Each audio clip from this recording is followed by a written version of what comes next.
कहते हो कि मंदिर से जाते समय नंदी के कानों में, बहुत सुंदर प्रश्न है आपके, बहुत भाव से और आनंद से आपने करा, और जनमानस के कल्याण के प्रश्न है ये, केवल आपके लिए नहीं है, ये सबके लिए इतने जोरदार प्रश्न हैं। जो गलती भी करते होंगे तो उसको सुधार सकते।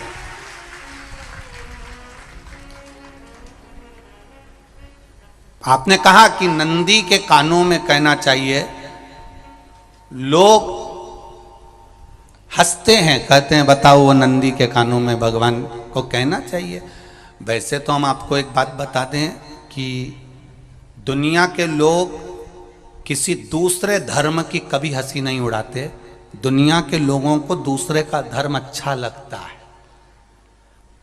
दुनिया के लोग सबसे ज्यादा हंसी उड़ाते हैं तो हमारे सनातन धर्म की ही उड़ाते हैं, और जी खुद उड़ाते हैं, दूसरा उड़ाने वाला नहीं होता। दूर के ढोल हमें समझ में आते हैं, उसका धर्म हमें समझ में आ गया, उनके यहाँ क्या है, ऐसा है, आओ कुछ नहीं, उनके धर्म में ऐसा है, कितना आनंद हमें दूसरे के धर्म में लग रहा है, और हमारा सनातन धर्म हमको बुरा लगता है। हमारे सनातन धर्म हमें बुरा लगने लगा। अरे भाई, लोग कहते हैं कि नंदी के कान में कहते हो, ये कोई हमारे पुराणों में या शास्त्रों में लिखा है? भगवती बहन साहू, आपको धन्यवाद देना चाहूंगा और एक बात कहना चाहूंगा, जितनी भी शिव महापुराण के अंतर्गत चाहे उपाय जो बताए जाते हैं कि बेलपत्री ऐसे चढ़ाना, काली मिर्च ऐसे चढ़ाना, चावल ऐसे चढ़ाना, धतूरा का क्या महत्व है, शमी के पत्ते का क्या महत्व है, बेलपत्री के पत्ते का क्या महत्व है, ये जितनी भी बातें बताई जाती हैं ये सब पुराण के अंतर्गत से बताई जाती है। अब दुनिया के लोग इसको चाहे टोटका कह दें, चाहे दुनिया के लोग इसे टोना कह दें, पर पुराण से हटकर कुछ नहीं। और आप लोगों को अगर बोला है कि नंदी के कान में कहकर भगवान शंकर के मन में बात पहुंचे, तो ये क्यों कहा, तो ये भी हमारी शिव महापुराण में लिखा है, जलंधर के चरित्र में। कोई आपसे कहे कि नंदी के कान में बोलने से क्या होता है, ये जलंधर का चरित्र कह रहा है। मां पार्वती जी का हस्त कमल पकड़कर जलंधर लेकर जाने लगा।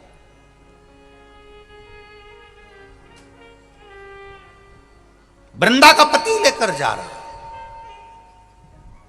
वृंदा तो भगवान की भक्ति में लीन रहती थी, उसको तो जलंधर को सबसे ज्यादा तकलीफ थी नारायण से, पर शिव के पास आ गया, क्योंकि ईर्षा प्रवृत्ति, अभी कथा में कहा, कोई कोई ऐसा होता है जिसको तुमसे बेर नहीं होता तो भी अंदर से ईर्षा जाग जाती है। कोई कोई ऐसा होगा जिसको अंदर से ईर्षा जागती है, अपने आप अंदर से ईर्षा जागती है, उसका कोई बेर नहीं, पर ईर्षा जाग गई, भीतर से ईर्षा जाग। ना आप उससे मिले हो, ना कभी वो आप उसके सामने बैठे हो। कई लोग किसी ना किसी की बुराई करते हैं तो हम लोग पूछ भी लेते हैं, क्यों साहब उनसे मिलकर आए हो क्या तुम? कभी नहीं मिल किया है, कभी उनका सामना हुआ नहीं हुआ, तो फिर बुराई क्यों कर रहा? एक ने कर दी थी इसलिए हमारे ध्यान में था तो हमने भी कर दी। लो, वो कुआं में डूब के मरेगा तो तू भी मरेगा का? नहीं। नंदी सामने बैठा है, गणेश जी को मालूम पड़ गया, कार्तिकेय को मालूम पड़ गया, मां पार्वती जी का हस्त कमल जलंधर ने पकड़ लिया और लेकर चला। मालूम पड़ गया, तब नहीं रहा गया। गणेश जी को क्रोध आ गया और गणेश जी महाराज आए, शिव जी को जगाने लगे, पिताजी पिताजी पिताजी कर कर जगाया, उठो पिताजी, पिताजी उठिए,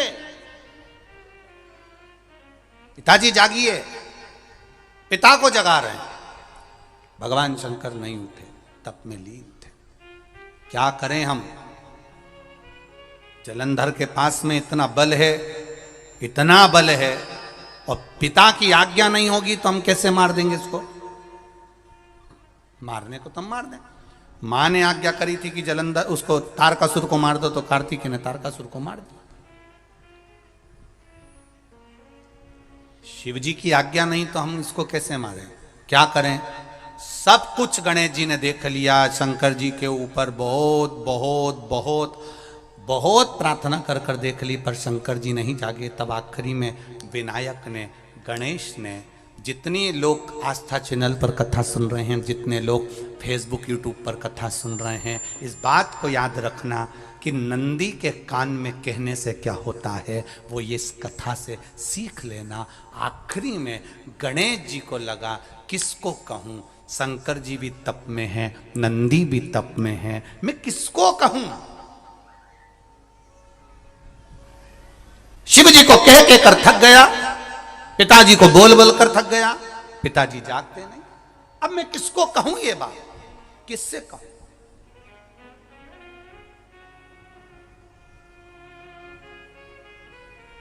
विनायक गए सीधे अब नंदी के पास में। नंदी भी तप में लीन थे, शंकर जी की ओर मुख था, शंकर जी की ओर मुख था। गए और जाकर तुरंत विनायक ने नंदी के कानों में जाकर कहा, नंदीश्वर, मैया का हाथ पकड़कर जलंधर लेकर जा रहा है, पिताजी तप में लीन है, कृपा करिए ना।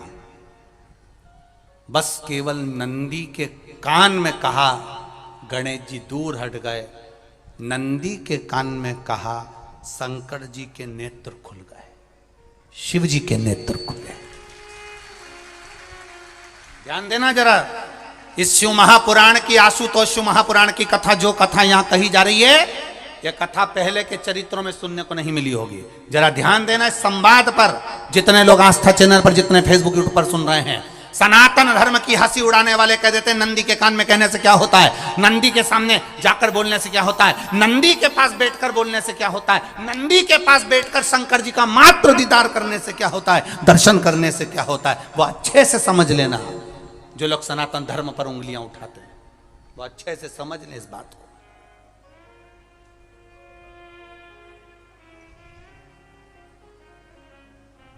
क्या होता है, नंदी तप में लीन, शिवजी तप में लीन, शिव नहीं उठ रहे। विनायक ने नंदी के कानों में जाकर कह दिया, नंदी के कान में जाकर कहा, नंदी के नेत्र नहीं खुले। नेत्र किसके खुले? जम के बोलो, महादेव के खुले हैं, शिव जी के खुले हैं। ये मन का तार, नंदी शंकर की आराधना कर रहे थे, शिव अपनी भक्ति में डूबे थे। यहां कहा, यहां पहुंचा, जो दिल में था उस तक बात पहुंच गई। नंदी के दिल में शिव थे, तुम कहे, नंदी ने शंकर तक बात पहुंचा दी। वो सूत्र जो बंधा था दिल से दिल तक का, वो पहुंच गया। वो सूत्र जो दिल से दिल तक बंधा हुआ था, मन से बंधा हुआ था, खबर वहां तक पहुंच गई, खबर पहुंच गई। उसको जानो, लुटाइए, ये मौका मिला है आनंद का, दिल से प्रेम लुटाओ। नंदी से कहा, नंदी ने देवादिदेव महादेव से नहीं कहा। केवल नंदी आंख बंद कर कर बैठे थे, कहते सही भगवान गणेश के शब्द शिव जी तक पहुंच गए। शिव जी के नेत्र खुल गए और उन्होंने जलंधर के पास पहुंचकर पार्वती जी का हस्त कमल छुड़वाया। जरा विचार करिएगा, आप नंदी से कहते हो मेरे महादेव तक बात पहुंच जाती है, आपको केवल नंदी से प्रेम से कहना है, नंदीश्वर मेरे बाबा, ए मेरे बाबा, आप रोज शिव जी को लेकर भ्रमण पर निकलते हो, मुझे बहुत दुख है, आप मेरे दुख को मिटाने के लिए मेरे दरवाजे पर क्यों नहीं आते? नंदीश्वर से कहा, शिव जी तक बात पहुंच जाएगी, शंकर के नेत्र आपके लिए खुल जाएंगे और महादेव आपके यहां खड़ा मिलेगा, मेरा महादेव आपके पास में खड़ा मिलेगा।